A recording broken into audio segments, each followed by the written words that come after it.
Attention, attention, cet épisode raconte la suite des événements évoqués dans l'épisode pilote des Archives de la Force. De plus, la totalité de ce que je vais vous raconter ici n'est valable que pour l'univers Legends que j'ai déjà évoqué dans le premier épisode des Archives de la Force. Enfin, si vous souhaitez lire la trilogie de comics La Jeunesse des Jedi, je vous conseille très fortement donc de vous arrêter ici.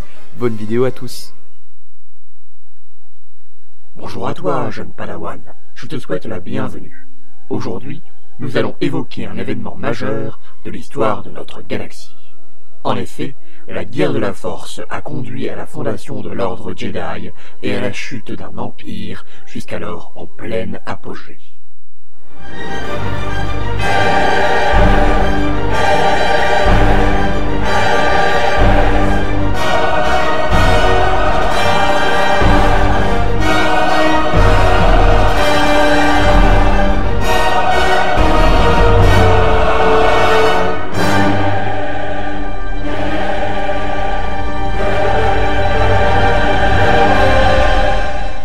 Il serait difficile de vous enseigner la guerre de la Force sans mentionner l'empire infini des Rakata.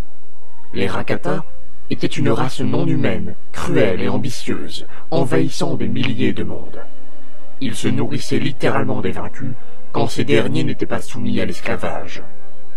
Ayant obtenu sa technologie et son savoir d'une race plus ancienne encore, les Rakata étaient sensibles à la Force, d'une certaine façon.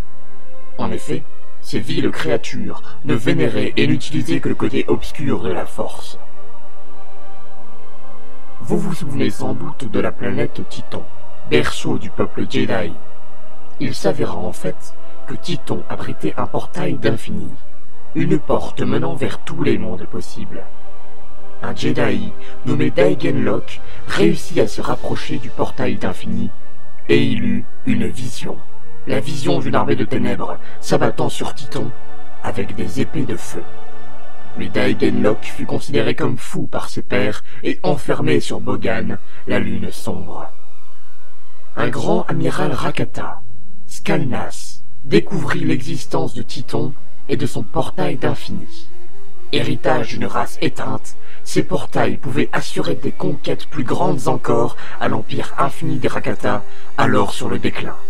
En effet, Skalnas sentait que son peuple perdait ses pouvoirs de la Force, et il espérait pouvoir rendre sa gloire au peuple Rakata en s'emparant de ses portails.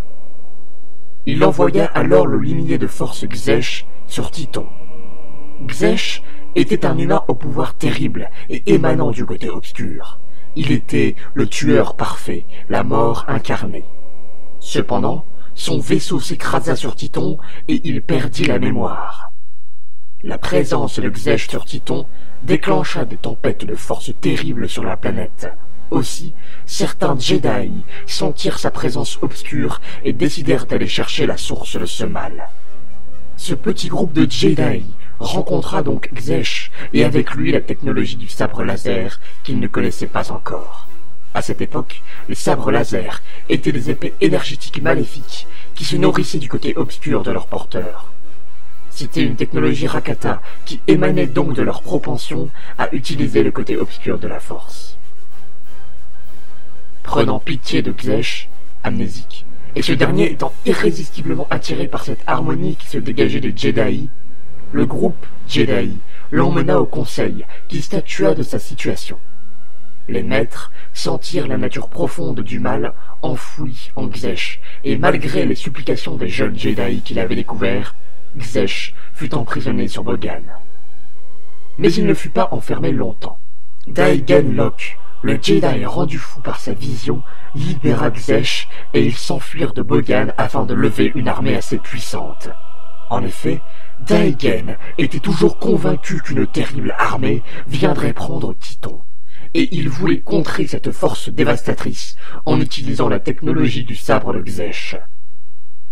Le jeune groupe Jedi et quelques maîtres partirent à leur recherche, pensant qu'ils représentaient un danger pour l'équilibre. Pendant ce temps, le seigneur Rakata Skalnas préparait son invasion de Titon, rapprochant ses vaisseaux du système et envahissant les planètes alentours. Les Jedi s'en rendirent vite compte et ils comprirent que la prophétie de Daigen Locke était vraie. Ils se réconcilièrent avec lui et Xesh, et tous ensemble, ils créèrent une armée utilisant les sabres laser. La guerre allait commencer. Les batailles firent rage dans les différents systèmes qui entouraient Titon.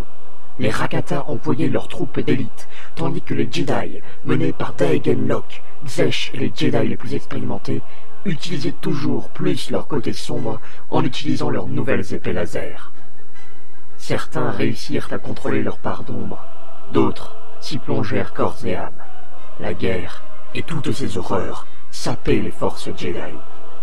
Pourtant, grâce au conseil avisé des maîtres et aux très bonnes stratégies de Xesh, ils réussirent à prendre le dessus, allant même jusqu'à attaquer la planète sur laquelle se trouvait le seigneur Rakata, Skalnas.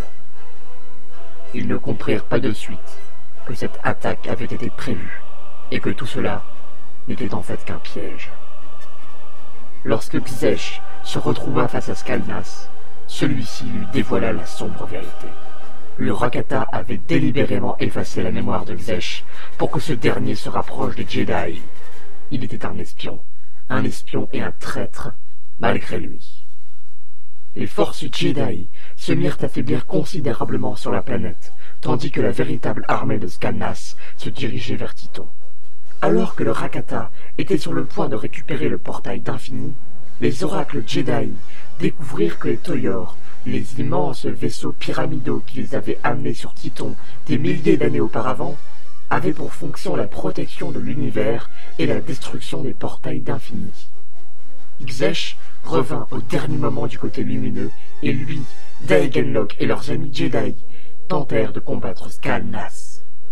Et alors que Skalnas prenait le dessus, les Toyor s'activèrent et détruisirent le portail d'infini, et avec lui, les ambitions du seigneur Rakata. Les Jedi furent profondément marqués par cette guerre, certains basculant totalement vers le Bogan, le côté obscur, et quittant Titon, d'autres ne se tournant plus que vers la lumière, Ashla, créant un nouveau conseil et transformant leur nom en Jedi. La défaite des armées Rakata sonna le début de la chute de leur empire infini. Cette race, autrefois puissante, se mit à décliner invariablement. Mais ceci est une autre histoire. Et c'est la fin de ce premier épisode de Star Wars The Récit. Merci à tous d'avoir regardé cette vidéo. Le prochain épisode de Star Wars The Récit portera sur l'empire des Rakata plus en détail, ainsi que sur certaines grandes races qui furent malheureusement pour elles leurs contemporains. N'hésitez pas à poster un commentaire pour toujours améliorer l'émission, n'hésitez pas non plus à liker la vidéo, à vous abonner à la chaîne pour plus de contenu, et surtout à la partager, c'est le plus important. Je vous souhaite à tous de bonnes fêtes de fin d'année, et n'oubliez pas... And may the Force be with you.